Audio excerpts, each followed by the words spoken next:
Hey everyone, it's me, Andy, And I'm Sean. and this is the Commander's Brew. This week, Gruul medium beef.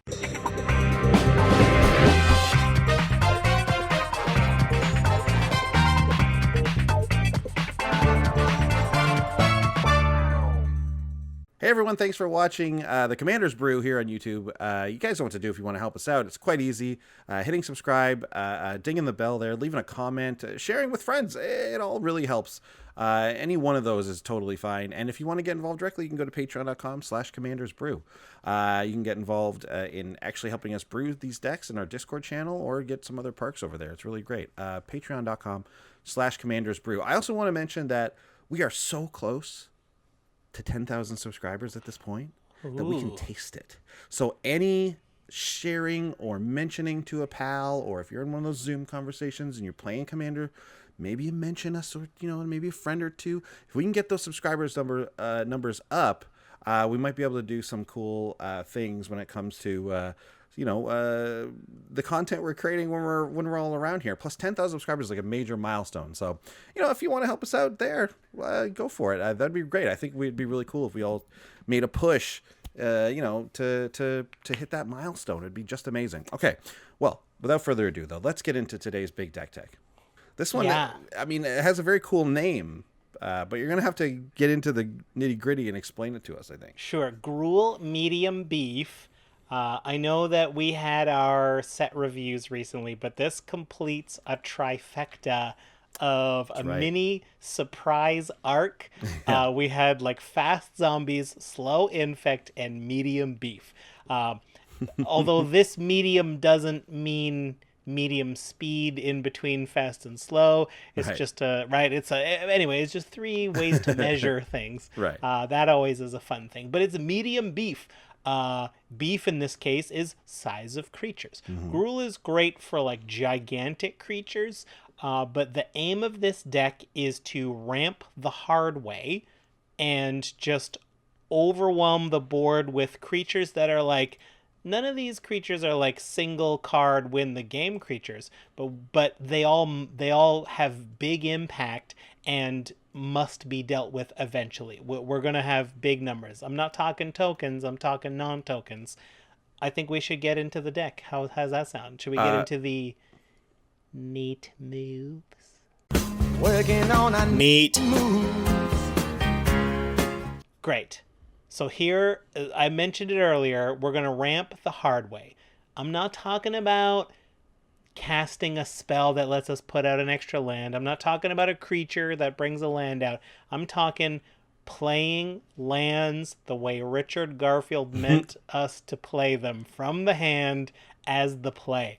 One at a time, once per turn, obviously. Well, no, But wait, see, what? No, because our commanders Mina and Den Wildborn. 2 red, green, legendary elf ally, 4/4. You may play an additional land on each of your turns. That's how we're doing this. We're playing extra lands like that way. And we also have the bonus ability of red-green, return a land you control to its owner's hand, and then a target creature gets trample until end of turn. So these creatures do get pretty big, so giving them trample as a surprise is an excellent ability. And when you're allowed to play extra lands, if you don't have any more lands in the hand, that's kind of a free ability. I mean, you have to pay the mana, but you don't, like, other decks would have a hard time. Well, now I've got less lands on the board. We didn't change the number of lands on the board because we're putting them right back out there, untapped, I might add. So that's one of the ways. We've also got Wayward Swordtooth, my favorite dinosaur, 2 and a green with Ascend. So if you have 10 or more permanents, you're allowed to attack and block with this 5/5. Otherwise, it's just sitting there letting you play an additional land on each of your turns. We're up to 3 lands per turn if we have both of these out. And of course, I'm running from Theros, Dryad of the Elysian Grove, 2 and a green, the Nymph. It's a 2/4. You may play additional lands on each of your turns. And on top of that, lands can be any color. They're every basic type. So makes us vulnerable to Island Walk and Swamp Walk. I never even thought of any downside, but you are right. Yes, we now have islands and swamps, but the beauty is like any nut match of these creatures, we can play a few lands a turn. I think that's great. That's ramp the hard way. Right. So if we're playing a lot of extra lands, it means that we have the opportunity to be drawing more cards based on our creatures. So let's talk about Beast Whisperer. 2 green. Whenever you cast a creature spell, draw a card. This is a absolute all-star in Commander when it comes to green, right? If we're casting any amount of creature spells, basically. This Yeah. card is amazing, and I'm kind of surprised that I don't think of it. Like, I don't think of it more often, actually. It kind of like, it's there in my mind, but I definitely don't use it as much as I should be. And this is one I do think of, and actually the previous one is probably better. So, but this is Elemental Bond, 2 and a green for the enchantment. Whenever a creature with power 3 or greater enters the battlefield under your control, draw a card. This one famously not a May, but being on the enchantment, makes it a little harder to kill. That's great. And we have Guardian Project, which is a great one. 3 and a green for an enchantment. Whenever a non-token creature enters the battlefield, so this isn't a cast, this is an enter the battlefield, under your control, if it doesn't have the same name as another creature you control or a creature card in your graveyard, draw a card. Amazing. These are all like staple green draw spells, ways for us to draw. And the more mana we have, the more creatures we cast, the more cards we draw them, and then that just keeps rolling. Yeah, I think like these two categories go hand in hand. Like, it's no good being able to play 3 lands a turn if you're drawing 1 card a turn. You right? need to be drawing cards, yes. Yeah, you will not be taking advantage of that. So that feels good, right? We're enjoying it. I love it. Feels we're nice. drawing extra cards. We're playing lands. This feels pretty good, right? It feels feels pretty like, good. It feels fun. Yeah. So now we got to cast more creatures. Mm-hmm. We got to be able to get the most out of them. So we're running things that make casting creatures easier and cheaper, such as Ronus's Monument. 3 for a legendary artifact. It's green's creature spells you cast cost 1 generic less to cast, and whenever you cast a creature spell of any color, I might add, target creature you control gets +2/+2 and gains trample until end of turn. This is a powerful ability. I'll remind you, the context we're talking about is drawing extra cards, playing extra lands, so we're able to cast maybe 2 creatures a turn. Mina and Den's already a 4/4, but if you just cast a couple creatures, you're swinging in with an 8/8 if you put all of that on Mina and Den. That's above the magic number of 7, so if your opponents can't deal with that in a couple of free hits, you've just eliminated some of commander damage. That's funny. We're also running Goreclaw, Terror of Kalsisma, 3 and a green for legendary bear. Creature spells you cast with power 4 or greater, that's also Mina and Den, cost 2 generic less to cast. So that's great. Right, that's like the first tax for free, or just casting Mina for red-green the first time. Yeah. Goreclaw is a 4/3, and whenever Goreclaw attacks, each creature you control that has power 4 or greater gets +1/+1 and gains trample until the end of turn. So all of our these medium creatures that are like 4/4s, we're pumping them up with the Ronus's Monument. We're just putting enough of them on the battlefield. They've all got trample. I don't care if you deal with one of them. You can't deal with all of them, probably. And I also want to add Marauding Raptor. 1 and a green. This is a dinosaur. 2/3, my second favorite dinosaur. Creature spells you cast cost 1 less to cast. And whenever another creature enters the battlefield under your control, Marauding Raptor deals 2 damage to it. And if that creature was a dinosaur, Marauding Raptor gets +2/+0 until end of turn. There aren't that many dinosaurs. We're not a dinosaur tribal deck, so we won't get that bonus much. But most of our creatures are able to handle that hit for 2. No problem. So it's just another way of getting our creatures way cheaper.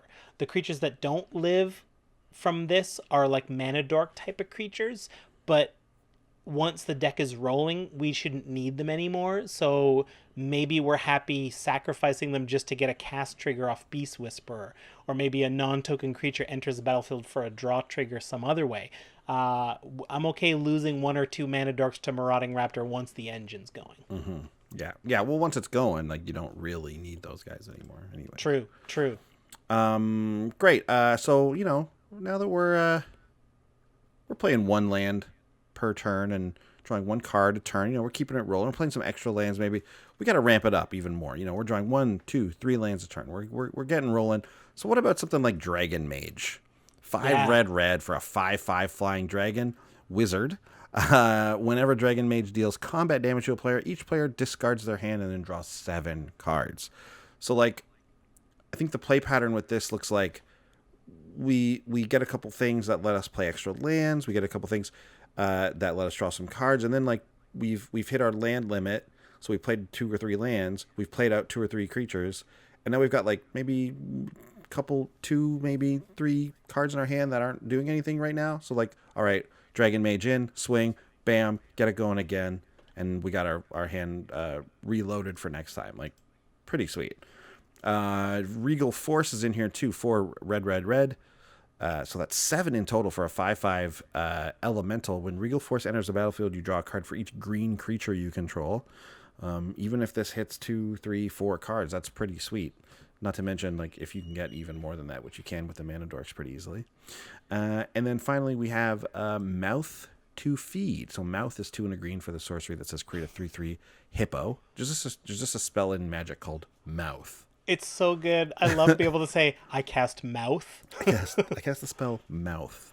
And then Feed is the Aftermath spell, which means you can only cast it from your graveyard, and then you have to exile it. But it's 3 and a green for a sorcery that says draw a card for each creature you control with power 3 or greater. So we got some medium beef. That's perfect. 3 is perfect medium number.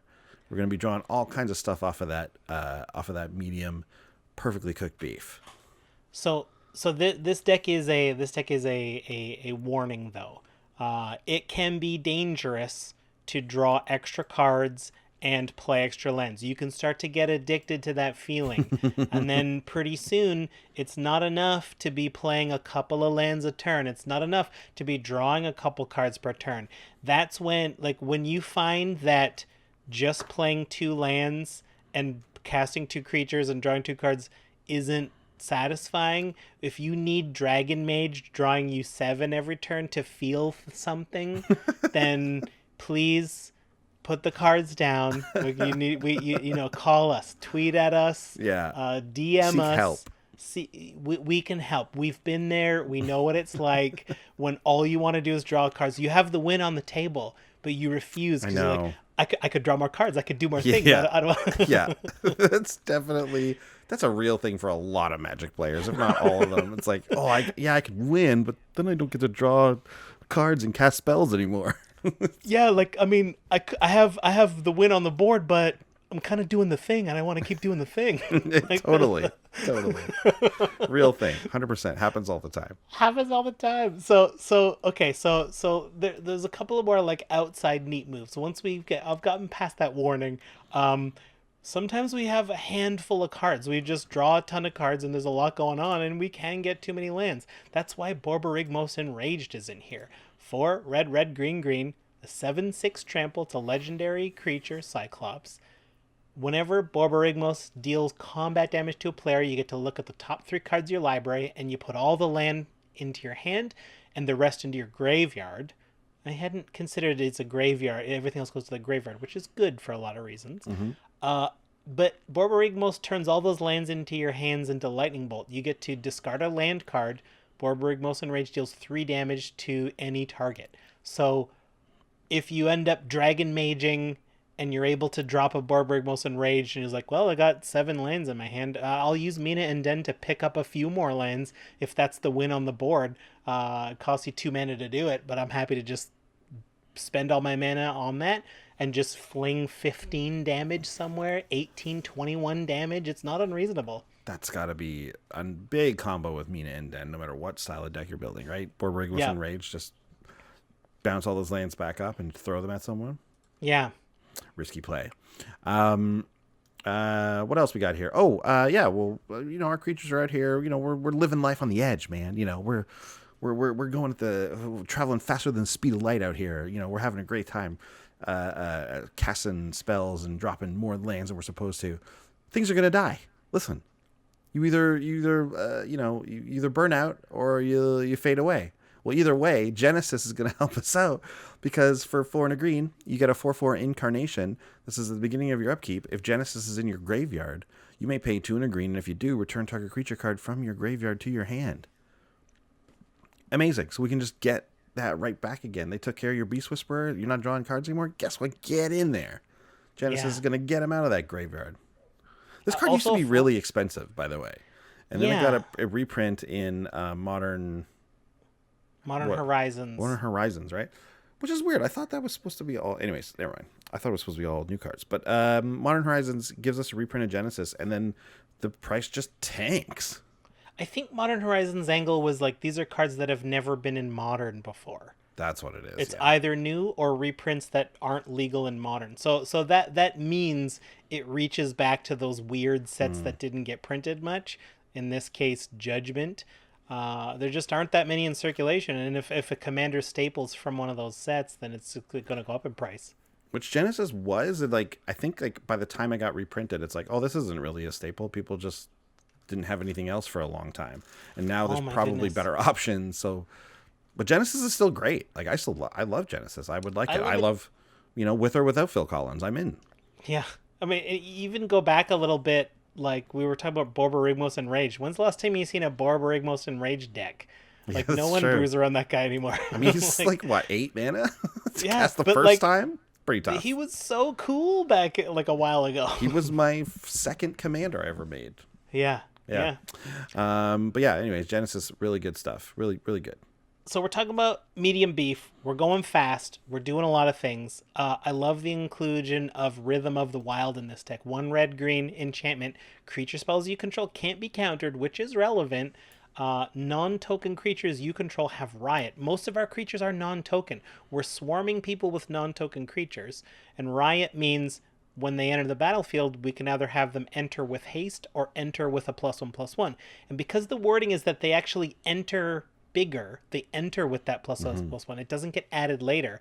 All of the 3-power creatures, all the 2-power creatures become 3-power creatures for Elemental Bond that cares about 3 powers entering. There aren't that many 2s to turn to 3s. A lot of them are already 3s, but those 3s turn to 4s and turn on all the ferocious in the deck and everything like mouth to feed, all those things. This card synergizes a lot of ways, or you can just be like, oh, I'm playing 3 4/4s this turn for almost no mana, so I guess I'll just swing in for 12 out of nowhere on somebody.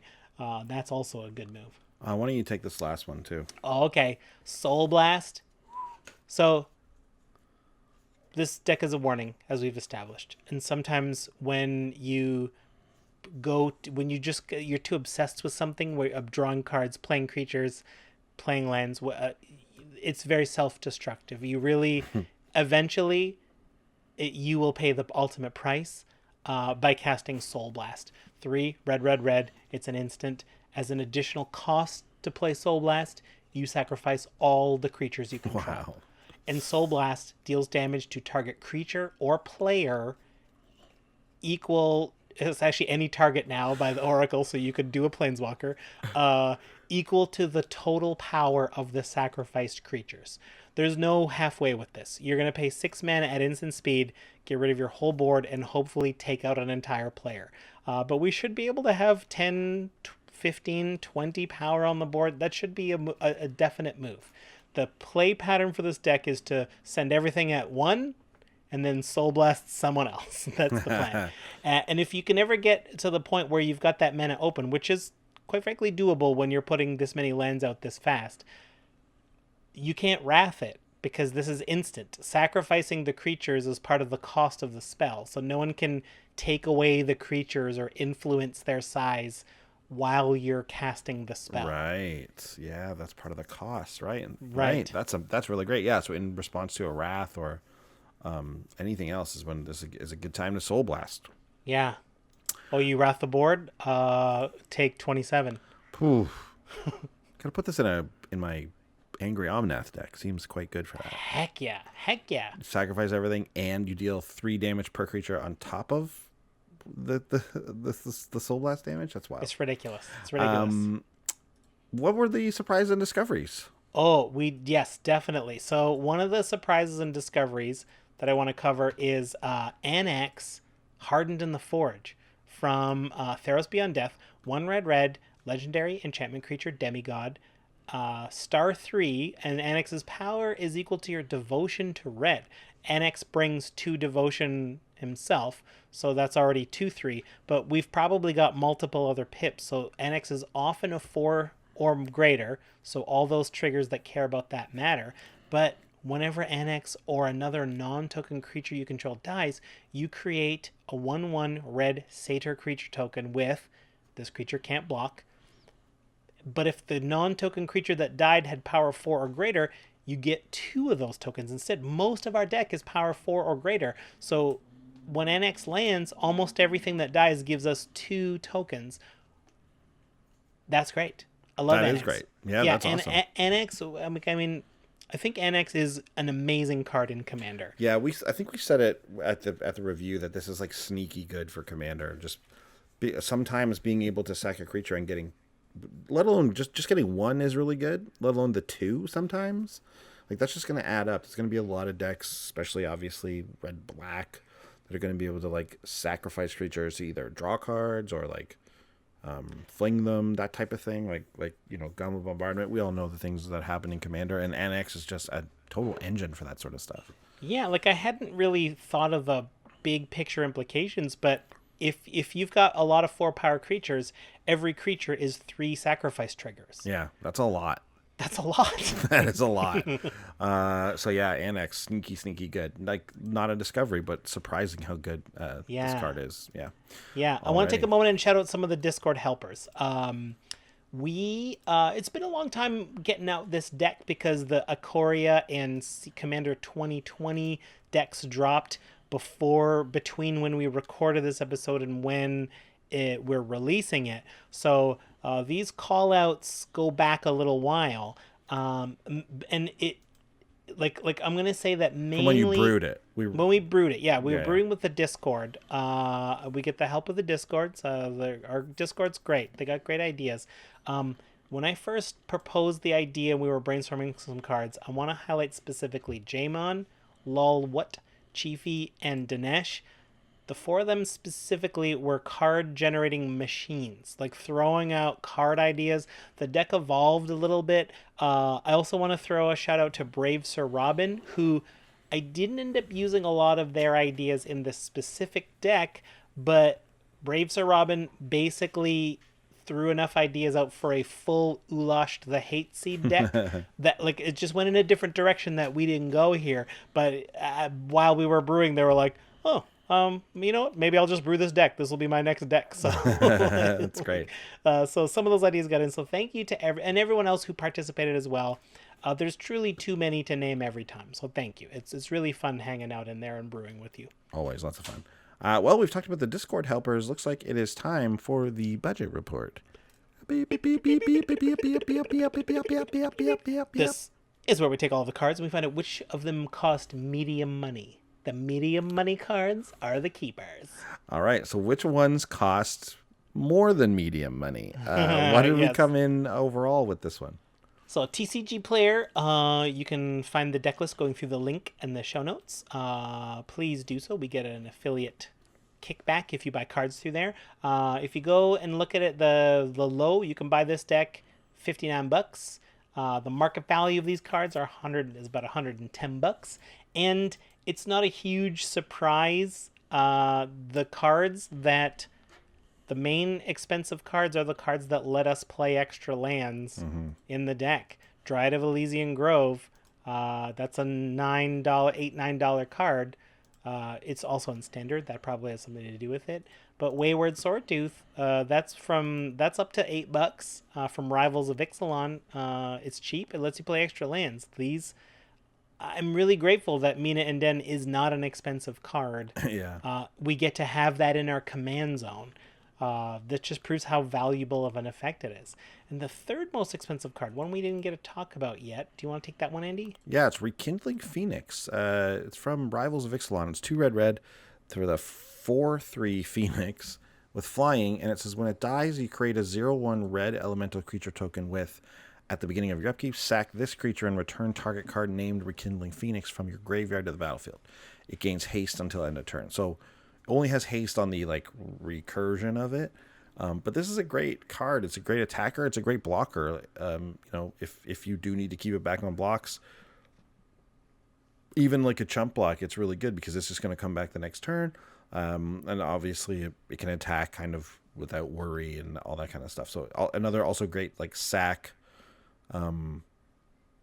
fodder, basically, right? Like you can just sack the Phoenix every time, get 2 of the satyrs, get them back the next time, keep doing that. Yeah. Yeah, it synergizes with everything. It's $6 right now at the time of this recording. I think it's going down though. Yeah, you know what? Actually, it's no longer 6. Between putting these notes together and recording, it's down to about $3. Wow, so, it dropped that much in that time. I have a feeling it was like being toyed with for a Pioneer deck or something like that. That's my suspicion. Fascinating. Anyway, good. I like it. Make the cards cheaper. Yeah, definitely. That's cool. Yeah, because I think I remember when we first put it together, it was cheap, then it went up, and now it's coming back down again. So that's good. Yeah, good for us. Good for us for waiting all that time. Sure. All right, let's talk about our favorite cards in the deck. This time for me, Cream of the Crop rose to the top. It's 1 and a green for the enchantment. That's whenever a creature comes into play under your control, you may look at the top X cards of your library, where X is that creature's power. If you do, put one of those cards on top of your library and the rest on the bottom of your library in any order. So yeah, you're just getting to choose the top. You're getting to choose the cream of the crop. You know, you'll never eat a pig because a pig is a cop, or better yet, a Terminator, like Arnold Schwarzenegger. Trying to play you out like as if your name was Sega, right? Yeah. Anyways. My sentiments exactly. This card's awesome. I mean, you get this fun, like, kind of scry-ish effect where you get to just, like, top the top of your deck and set it all up, and it's a really underrated card, I think. Well, and in this deck, it's so good because any of the effects that say when a big creature enters, if it has power 3 or greater, you get to draw a card. We get to stack the triggers. So there's like, well, the creature entered, so I'll put the Cream of the Crop trigger first, and I'll just pick which of these cards I want, and then that's the one I'll draw off the draw trigger. So it's such a great engine in this deck. Yeah, so strong. My favorite card was a card. I'm giving this card a shout out because the deck started off. This was sort of a fundamental in the deck's identity. I kind of strayed away from it, but I have not cut it from the deck. This is Sarkhan's Unsealing, 3 and a red enchantment. Whenever you cast a creature spell with power 4, 5, or 6, Sarkhan's Unsealing deals 4 damage to any target.